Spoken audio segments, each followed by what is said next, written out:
미국인들은 겨울마다 돈을 태웁니다. 말 그대로 연간 수백억 달러가 천장으로 날아가 사라집니다. 저는 30년간 공군 전략 분석가로 이 낭비를 분석했지만 해답을 찾지 못했습니다.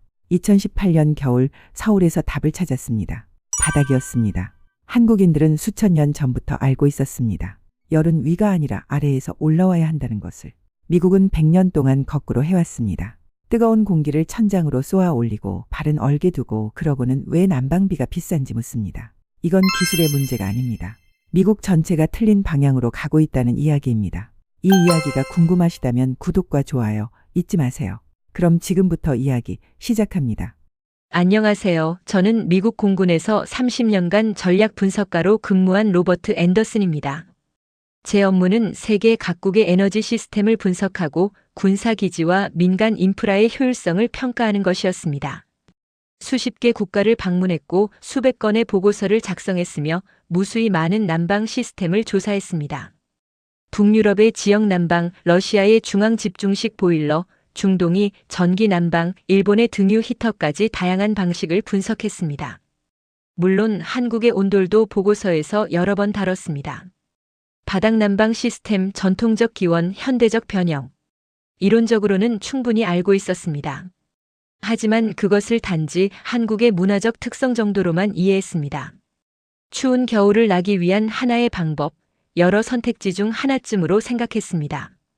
2018년 겨울 한미공군 협력 프로젝트로 서울에 체류하게 되었을 때 저는 온도를 직접 체험하게 되었습니다.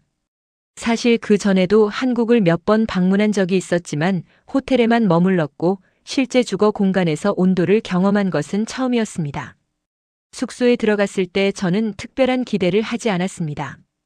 바닥이 따뜻하겠지 그 정도로만 생각했습니다. 하지만 하룻밤을 보내고 이틀째 되던 날 아침 저는 무언가 근본적으로 다르다는 것을 느꼈습니다. 방 안의 공기는 따뜻하지만 무겁지 않았습니다. 미국의 강제 공기 난방처럼 얼굴이 화끈거리거나 목이 건조해지는 현상이 없었습니다. 바닥은 고르게 데워져 있었고 실내 온도는 일정했습니다. 창가 쪽이 춥고 난방기 근처가 뜨거운 온도 편차도 없었습니다. 무엇보다 놀라운 건 난방 장치가 돌아가는 소리가 전혀 들리지 않았다는 것입니다. 미국에서는 겨울마다 난방기가 켜지고 꺼지는 소리, 덕트를 통해 공기가 밀려오는 소리, 그리고 그 공기가 벽을 타고 흐르는 소리에 익숙해져 있었습니다. 어떤 날은 그 소음 때문에 잠을 설치기도 했습니다. 특히 한밤중에 난방이 재작동되면 갑작스러운 바람 소리에 깨어나곤 했습니다. 그런데 이곳에서는 그 모든 소음이 사라졌습니다. 뜨거운 공기가 위로 치솟아 허리를 식히고 머리를 데우는 현상도 없었습니다. 발끝부터 허리까지 온도가 일정하게 유지되었고 그 덕분에 체감 온도는 실제 온도보다 훨씬 높았습니다. 저는 호기심이 생겨 온도계를 확인했습니다. 섭씨 20도였습니다. 미국에서는 이 온도면 추워서 온도를 더 올렸을 겁니다. 보통 섭씨 22도에서 23도는 유지해야 편안하다고 느꼈으니까요. 하지만 여기서는 전혀 춥지 않았습니다. 오히려 미국에서 23도로 맞춰놓았을 때보다 더 따뜻하게 느껴졌습니다. 그 순간 저는 깨달았습니다. 제가 30년간 온도를 알고는 있었지만 제대로 이해하지 못했다는 것을. 이건 단순한 난방 방식이 아니라 효율이 극한까지 끌어올려진 구조적 솔루션이라는 것을. 보고서에서 읽은 것과 직접 체험하는 것은 완전히 달랐습니다. 데이터로는 바닥 난방의 효율성을 알고 있었지만 그것이 실제 생활에서 어떤 차이를 만드는지는 몰랐습니다. 저는 스스로에게 질문했습니다. 왜 미국은 이토록 검증된 시스템을 받아들이지 않았을까? 기술적 문제 때문일까? 아니면 다른 이유가 있을까? 그날 저녁 저는 한국 측 담당자에게 온돌에 대해 물었습니다. 그는 웃으며 말했습니다. 한국 사람들에게는 너무 당연한 것이라서 특별하다고 생각해 본 적이 없다고요. 심지어 그는 미국식 난방을 더 궁금해했습니다. 저는 그 말을 듣고 충격을 받았습니다. 이토록 효율적인 시스템이 그저 일상으로 받아들여지고 있다는 사실이, 그리고 그것을 특별하게 여기지 않는다는 사실이 믿기지 않았습니다. 그리고 그 여정은 제가 예상했던 것보다 훨씬 더 깊고 복잡하고 충격적인 진실로 이어졌습니다. 미국으로 돌아와 저는 즉시 기존 난방 체계를 재검토하기 시작했습니다. 이번에는 다른 관점으로 접근했습니다. 왜 미국은 온돌 같은 효율적인 시스템을 받아들이지 않았을까? 기술적으로 불가능했던 것은 아닙니다. 유럽에서는 이미 수십 년 전부터 바닥 난방이 확산되고 있었으니까요.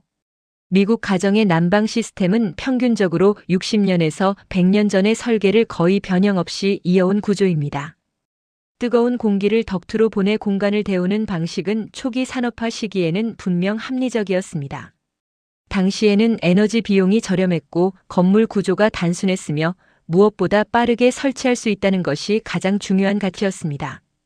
20세기 초중반 미국은 빠른 도시화와 주택 보급이 필요했고 강제 공기 난방은 그 목적에 완벽히 부합했습니다.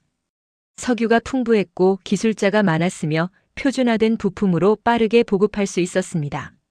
하지만 지금 우리는 에너지 비용이 고공행진하고 노후 건물이 늘어나며 환경 규제가 강화되는 시대를 살고 있습니다.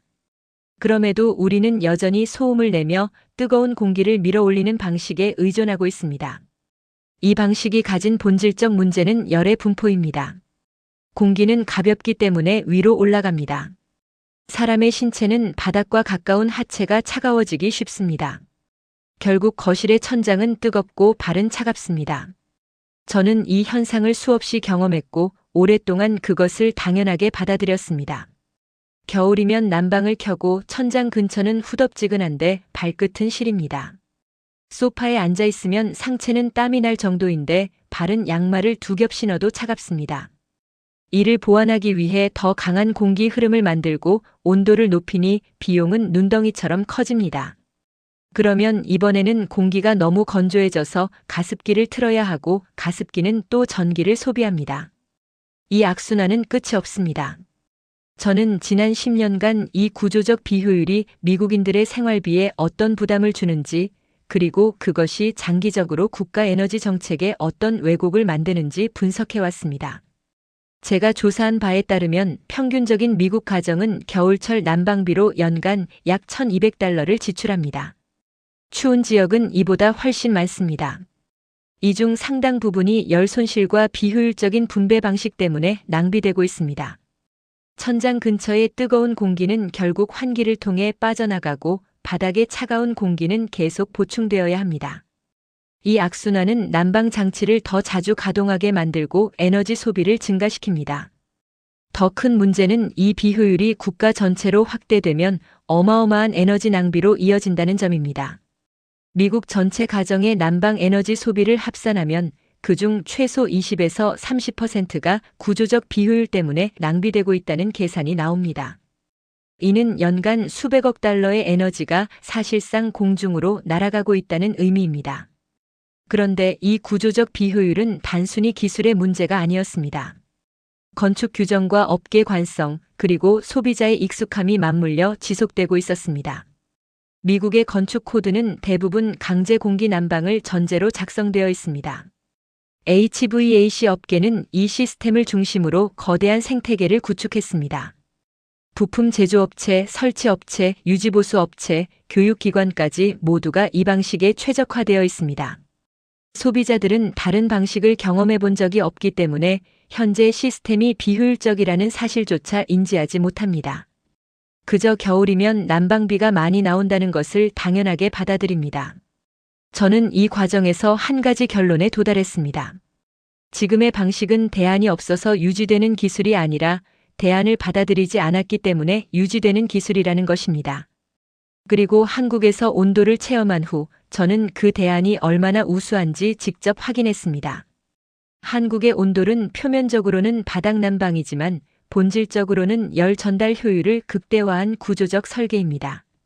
저는 보고서를 통해 온돌의 원리를 이미 알고 있었습니다. 바닥에 온수 배관을 깔고 그 열이 바닥 전체를 데우며 복사열로 공간을 따뜻하게 만든다는 것. 하지만 직접 체험하기 전까지는 그것이 왜 중요한지 제대로 이해하지 못했습니다. 열은 위로 이동하지만 고체 표면에서의 전달은 공기와 비교할 수 없이 효율적입니다. 바닥 전체를 일정하게 데워 공간 전체의 온도 균형을 맞추는 방식은 과학적으로 매우 합리적입니다. 사람의 발에서 허리까지 이어지는 온도 분포가 일정해지면 체감 온도는 실제 온도보다 높아지고 이는 에너지 사용량 감소로 이어집니다. 이것은 단순한 이론이 아니라 수천 년간 검증된 경험적 지식이었습니다. 서울에 머무는 동안 저는 한국의 난방 전문가들을 만나 온돌에 대해 깊이 있게 배웠습니다. 그들이 설명한 내용은 제가 보고서에서 읽었던 것보다 훨씬 더 체계적이고 정교했습니다. 한국은 이 시스템을 현대식 보일러, 단열재, 배관과 결합해 세계 어떤 나라보다 안정적이고 효율적인 난방 구조를 만들었습니다. 저는 실제로 한국의 아파트 건설 현장을 방문해 온돌 설치 과정을 관찰했습니다. 바닥에 깔리는 배관의 간격, 단열재의 두께, 온수의 온도 조절 시스템까지 모든 것이 정밀하게 계산되어 있었습니다. 특히 놀라운 건 이 모든 과정이 표준화되어 있다는 점이었습니다. 한국에서는 온돌 설치가 특수한 기술이 아니라 모든 건축업자가 당연히 할 줄 아는 기본 기술이었습니다. 내가 수십 년 동안 분석해온 수많은 국가 중 난방 시스템을 전략적 자산처럼 발전시킨 나라는 한국이 유일했습니다. 이 지점에서 저는 경이로움을 느꼈습니다. 전통 기술이 기술 발전의 발목을 잡는 경우는 많습니다.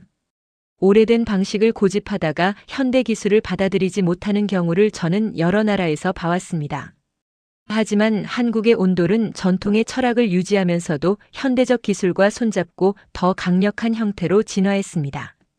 예전의 온돌은 아궁이에 불을 떼서 연기가 바닥 아래를 지나가며 열을 전달하는 방식이었다고 합니다. 지금의 온돌은 그 원리는 유지하되 온수배관과 보일러를 사용해 훨씬 더 정밀하고 깨끗하게 작동합니다. 이것은 우연이 아닙니다. 설계 철학, 생활 문화, 국가적 필요가 맞물려 만들어낸 결과입니다. 저는 한국의 에너지 통계를 다시 분석했습니다. 이번에는 다른 관점으로 접근했습니다. 한국의 겨울은 미국의 중부나 동부 지역만큼 춥습니다. 하지만 난방 에너지 효율은 미국보다 월등히 높았습니다. 같은 면적의 공간을 데우는데 필요한 에너지가 평균적으로 30% 이상 적었습니다. 이것은 단순히 단열이 좋아서가 아니었습니다. 온돌이라는 시스템 자체가 가진 물리적 효율성 때문이었습니다. 바닥에서 전달되는 열은 사람의 신체와 직접 접촉하는 면이 넓고 열 손실이 적으며 공간 전체를 고르게 데웁니다. 미국식 난방처럼 뜨거운 공기를 위로 쏘아 올려 천장을 데우는 낭비가 없습니다. 이 차이가 누적되면 엄청난 에너지 절감으로 이어집니다. 저는 이 데이터를 보며 생각했습니다. 만약 미국이 이 시스템을 도입한다면 국가 전체의 에너지 소비가 얼마나 줄어들까? 그리고 그것이 탄소 배출량 감소에 어떤 영향을 미칠까? 계산 결과는 놀라웠습니다. 미국 전체 가정의 20%만 온돌로 전환해도 연간 수십억 달러의 에너지 비용을 절감할 수 있었습니다. 이것은 개별 가정의 이익을 넘어 국가 전체의 에너지 안보와 직결되는 문제였습니다. 저는 그제야 깨달았습니다. 온돌을 단순한 문화적 특성으로 치부했던 제 자신이 얼마나 근시안적이었는지를 말입니다. 많은 이들이 묻습니다. 미국은 왜 이런 효율적인 난방을 받아들이지 않았을까요? 기술적으로 불가능했던 것은 아닙니다. 유럽의 여러 나라들은 이미 수십 년 전부터 바닥 난방을 도입했습니다. 독일, 네덜란드, 스칸디나비아 국가들은 신축 건물의 상당수가 바닥 난방을 사용합니다. 표면적 이유는 몇 가지입니다.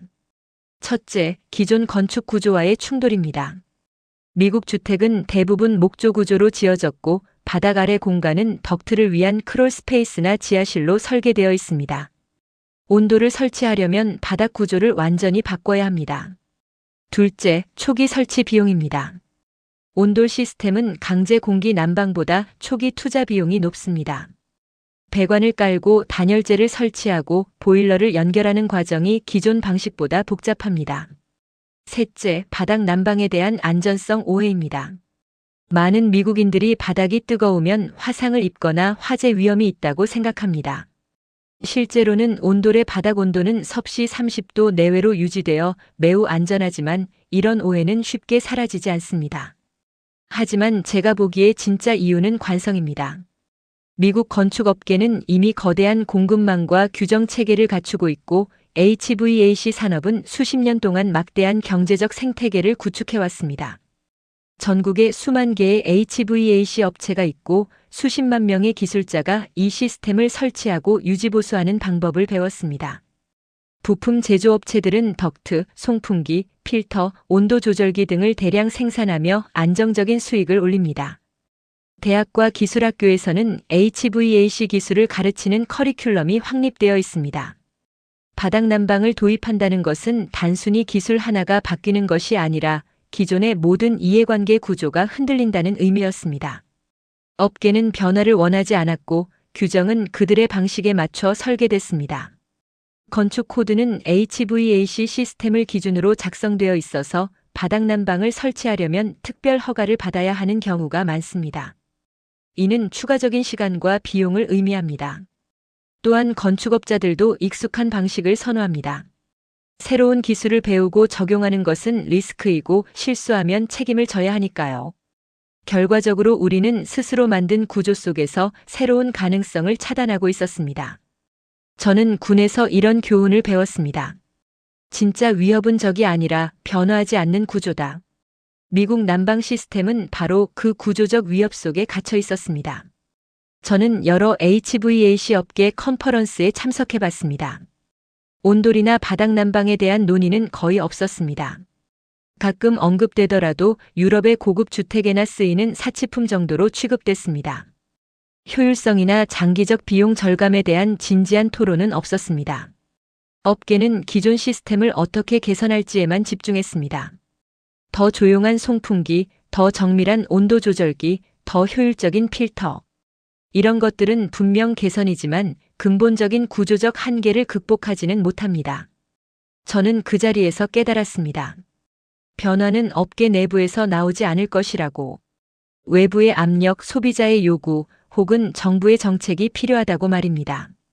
그리고 그 변화를 촉발하기 위해서는 누군가 먼저 목소리를 내야 한다고 생각했습니다.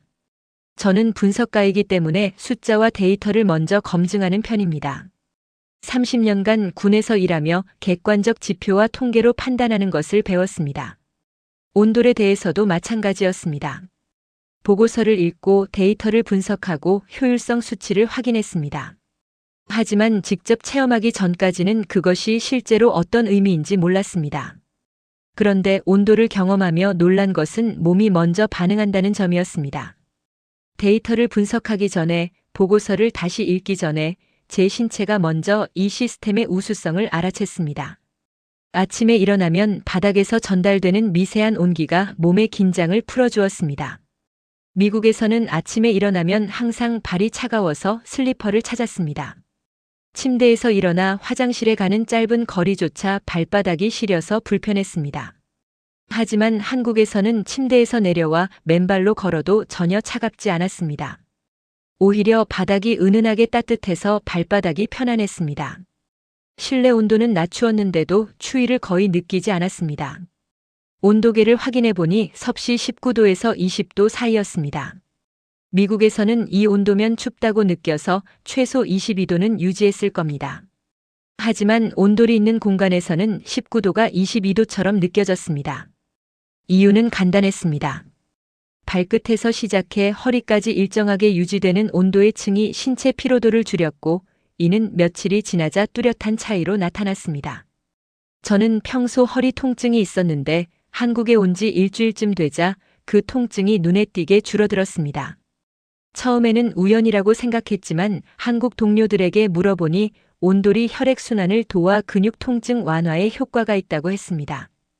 특히 나이가 들수록 이 효과는 더 뚜렷해진다고 했습니다. 공기가 건조해지지 않으니 얼굴이 붉어지거나 피부가 갈라지는 현상도 줄었습니다. 미국에서는 겨울이면 난방 때문에 실내 공기가 극도로 건조해집니다. 아침에 일어나면 목이 따갑고 코안이 건조해서 불편했습니다. 그래서 가습기를 틀어야 했고 가습기는 또 전기를 소비했습니다. 하지만 온돌은 공기를 직접 데우지 않기 때문에 습도가 급격히 떨어지지 않았습니다. 이것은 제가 전혀 예상하지 못한 부가적 이점이었습니다. 보고서에는 에너지 효율성만 강조되어 있었지 이런 생활의 질 향상에 대해서는 자세히 다뤄지지 않았습니다. 내가 놀란 건 이 체험이 단지 편안함을 넘어 에너지 전략 측면의 시사점을 던졌다는 것입니다. 온돌이 주는 신체적 안정은 결국 난방 온도를 낮출 수 있다는 의미이며 이것은 곧 에너지 비용 절감과 탄소 배출 감소로 이어집니다. 저는 이것을 수치로 계산해 봤습니다. 만약 실내 온도를 섭씨 2도만 낮춰도 난방 에너지 소비는 약 10% 감소합니다. 온도를 사용하면 체감 온도가 높아져서 실제 온도를 2도에서 3도 낮춰도 똑같은 편안함을 느낄 수 있습니다. 이는 곧 10에서 15%의 에너지 절감을 의미합니다. 미국 전체로 확대하면 이것은 엄청난 규모의 에너지 절약입니다. 즉, 인간의 생리적 특성과 에너지 전략이 자연스럽게 연결되는 시스템입니다. 이런 구조는 만들어낼 수 있는 것이 아니라 발견하는 것입니다. 한국은 이것을 수천 년 전에 이미 발견했고 현대까지 발전시켜 왔습니다. 저는 그동안 데이터만 보고 실제 경험을 간과했던 제 자신을 반성했습니다. 온돌이 미국에서 확산되지 못한 이유는 기술이 아니라 시스템 충돌입니다. 미국의 난방 업계는 수십 년 동안 공조 시스템 중심으로 설계되어 왔습니다. 건축업자, 규제기관, 제조업체, 유지보수 산업, 심지어 소비자까지 모두가 이 체계에 익숙해져 있습니다. 저는 귀국 후 HVAC 업계의 주요 관계자들과 만나 온돌에 대해 이야기해 봤습니다. 제가 한국에서 직접 체험한 내용을 공유하고 에너지 절감 데이터를 제시했습니다. 반응은 크게 세 가지였습니다. 첫째, 흥미롭지만 미국 시장에는 맞지 않는다는 회의적 반응. 둘째, 우리 비즈니스 모델을 위협할 수 있다는 경계. 셋째, 소수의 열린 마음을 가진 사람들의 관심. 하지만 세 번째 그룹은 극소수였고 실질적인 영향력은 없었습니다. 대부분은 제 이야기를 듣고도 현실적이지 않다는 반응을 보였습니다. 온돌이 도입되면 HVAC 업체들의 모델이 흔들립니다. 기존 HVAC 시스템은 정기적인 유지 보수가 필요합니다. 필터 교체, 덕트 청소, 송풍기 점검 등으로 업체들은 꾸준한 수익을 올립니다. 한 업체 관계자는 솔직하게 말했습니다. 유지보수 계약이 우리 수익의 40%를 차지한다고요. 하지만 온돌은 유지보수가 훨씬 적게 필요합니다. 배관이 한번 깔리면 수십 년 동안 큰 문제 없이 작동합니다. 보일러만 정기적으로 점검하면 됩니다. 이는 업계 입장에서는 수익 감소를 의미합니다. 또한 건축 규정은 바닥 하중, 배관, 단열 규칙을 다시 써야 합니다. 현재 규정은 모두 강제 공기 난방을 전제로 작성되어 있습니다. 바닥 난방을 표준으로 만들려면 수백 페이지의 규정을 재검토하고 수정해야 합니다. 이는 막대한 시간과 비용이 드는 작업입니다. 업계의 구조 자체가 변화해야 한다는 뜻입니다. 저는 군에서 이런 상황을 수없이 보아왔습니다. 변화는 기술적 필요보다도 구조적 저항 때문에 늦어집니다. 새로운 무기 체계를 도입할 때도 마찬가지였습니다.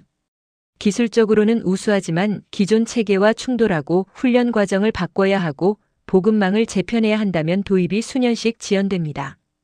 때로는 10년 이상 지연되기도 합니다. 이것이 미국이 온돌을 받아들이지 않은 핵심 이유였습니다.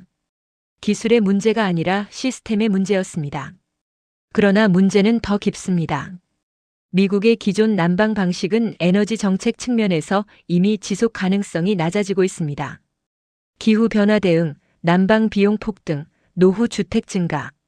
이 세 가지는 결국 미국이 새로운 대안을 찾도록 압박합니다. 캘리포니아를 비롯한 여러 주에서는 탄소 배출 규제가 강화되고 있습니다. 천연가스 사용을 줄이라는 압력이 커지고 있습니다. 전기 난방으로 전환하라는 요구도 늘어나고 있습니다. 하지만 기존 강제 공기 난방을 전기로 바꾸면 비용이 더 올라갑니다. 전기는 천연가스보다 비싸니까요. 이 딜레마를 해결할 방법은 효율을 근본적으로 높이는 것뿐입니다. 그리고 그 대안 중 가장 현실적이고 검증된 기술이 바로 온돌입니다. 저는 에너지부 관계자들과도 이야기를 나눴습니다. 그들은 온돌의 효율성을 인정했지만 대규모 도입은 현실적으로 어렵다고 했습니다. 기존 주택을 개조하는 비용이 너무 크고 신축 주택에만 적용하기에는 건축업계의 저항이 크다는 것이었습니다. 하지만 저는 반문했습니다. 그렇다면 우리는 언제까지 비효율적인 시스템을 유지할 건가요? 기후 위기가 심화되고 에너지 비용이 계속 오르는데 우리는 언제까지 구조적 저항을 핑계로 변화를 미룰 건가요? 그 질문에 명확한 답을 주는 사람은 없었습니다. 그들도 알고 있었습니다. 변화가 필요하다는 것을. 하지만 그 변화를 시작할 용기가 없었습니다. 국가 전략의 핵심은 비용 대비 효과입니다. 저는 수많은 무기 체계와 인프라 프로젝트를 평가해 왔습니다. 전투기 한 대의 가격, 항공모함의 운영비, 미사일 방어 시스템의 효율성. 이런 것들을 분석하며 30년을 보냈습니다. 그런데 한국에서 온도를 체험한 후 저는 깨달았습니다. 단순한 난방 방식 하나가 이토록 강력한 전략적 가치를 가질 수 있다는 사실을 말입니다. 온돌은 국가 차원에서 볼 때 세 가지 중요한 함의를 가집니다. 첫째, 에너지 절감 효과가 국가 경제 전체의 운영비를 줄입니다. 둘째, 주거 환경의 질을 높여 국민의 건강, 생산성, 만족도라는 비경제적 가치를 끌어올립니다. 셋째, 장기적으로 탄소 배출량을 대폭 줄여 국제 환경 규범에서 경쟁력을 확보하게 합니다. 첫 번째 함의부터 자세히 살펴보겠습니다. 미국의 연간 주거용 난방 에너지 소비는 약 4조 킬로와트시에 달합니다. 만약 온돌 시스템을 도입해 이 중 20%만 절감해도 연간 8천억 킬로와트시를 아낄 수 있습니다. 이를 금액으로 환산하면 수백억 달러입니다. 이 돈은 가정에서 절약되는 것이기 때문에 소비자의 가처분 소득을 늘립니다. 가처분 소득이 늘면 소비가 증가하고 경제가 활성화됩니다. 또한 에너지 수입 의존도가 낮아져 에너지 안보도 강화됩니다. 이것은 단순히 난방비를 아끼는 것을 넘어 국가 경제 구조를 개선하는 효과가 있습니다. 저는 이것을 전략적 자산이라고 부릅니다.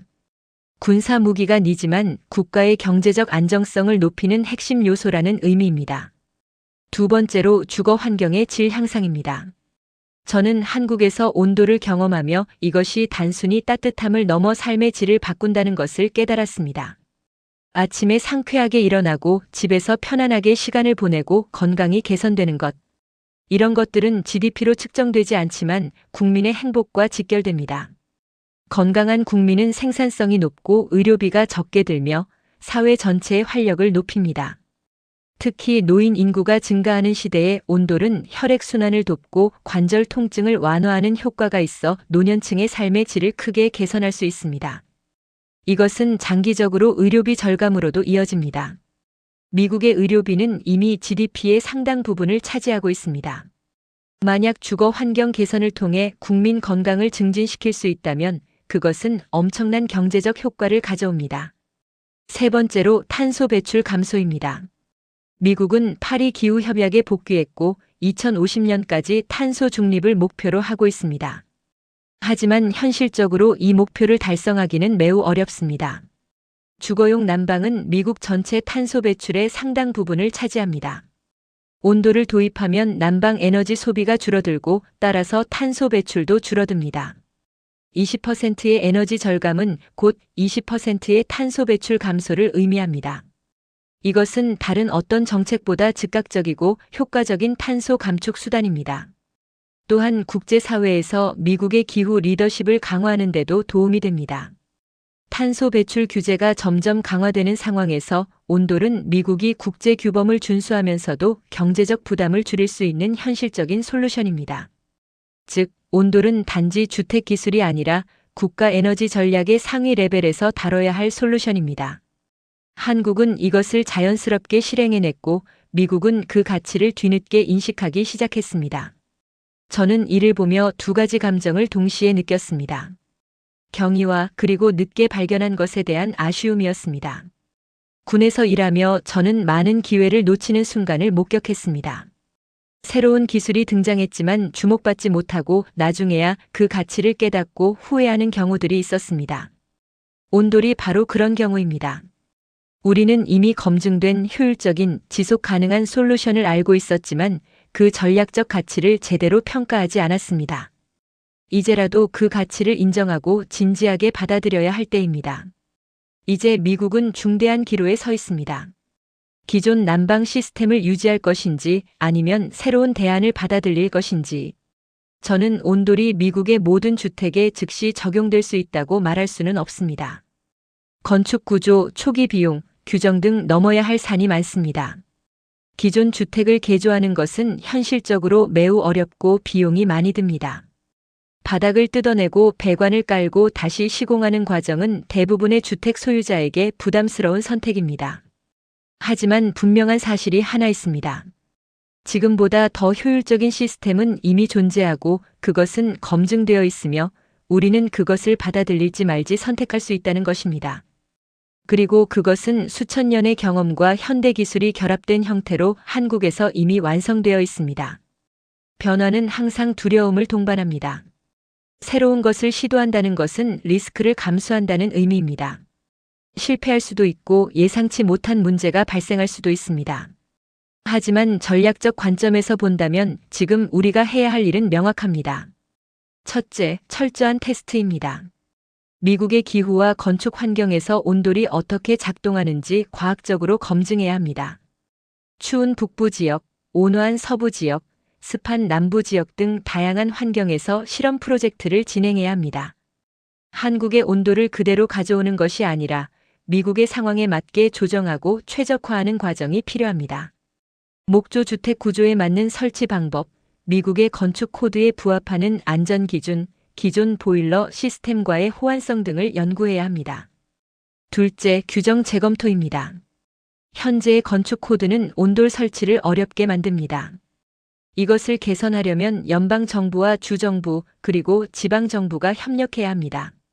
바닥 하중 기준, 배관 설치 규정, 안전 기준 등을 온돌에 맞게 제작성해야 합니다. 이것은 시간이 걸리는 작업이지만 반드시 필요한 과정입니다. 규정이 바뀌면 건축업자들도 온돌을 선택지로 고려하기 시작할 것입니다. 또한 온돌 설치 기술자를 양성하는 교육 프로그램도 필요합니다.